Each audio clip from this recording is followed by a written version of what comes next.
जय गुरुदेव। शक्तिपात कुंडलिनी महायोग पाठ 9 से आगे।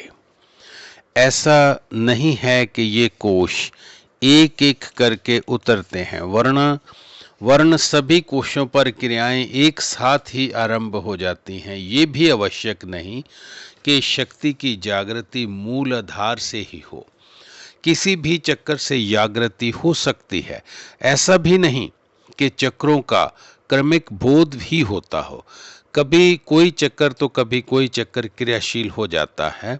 कभी कभी एक साथ दो दो तीन तीन चक्रों पर एक साथ क्रियाएं भी घटित होने लगती हैं।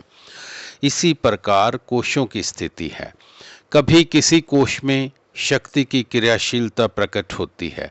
ये इस बात पर आधारित है कि किस किस कोश के संस्कार किस कर्म में चित्त में संचित हैं।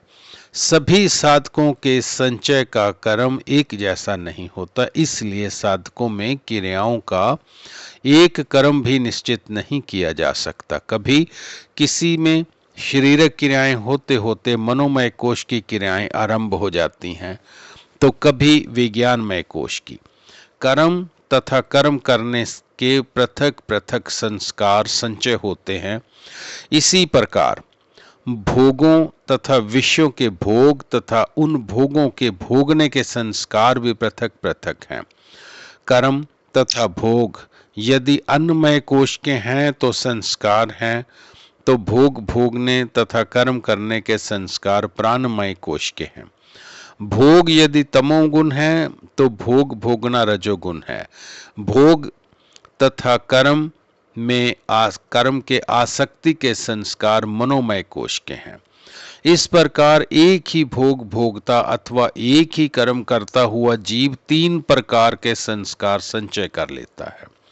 इसी प्रकार यदि किसी विषय पर ध्यान की एकाग्रता का अभ्यास करता है तो एकाग्रता मन से होती है, उसका संस्कार भी मनोमय कोश का होता है, किंतु उसके अभ्यास करने का संस्कार प्राणमय कोश का है। इस एकाग्रता से उसे जो ज्ञान प्राप्त होता है विज्ञानमय कोश का है। यदि कभी उसे ध्यान करते समय निर्विषय अवस्था प्राप्त हो जाती है तो उसके संस्कार आनंदमय के होते हैं। इस प्रकार कर्म तथा साधना में जीव कर्तव्य अभिमान युक्त करता है तो विभिन्न कोशों के संस्कार संचय करता है। शक्ति की जागृति होने के पश्चात जब संचित संस्कार क्रियाओं के माध्यम से बाहर निकलने लगते हैं तो उसी कोश या आवरण को अपनी क्रियाशीलता से शिथिल करने का कारण बनते हैं। क्रियाओं का लक्ष्य वृत्ति निरोध।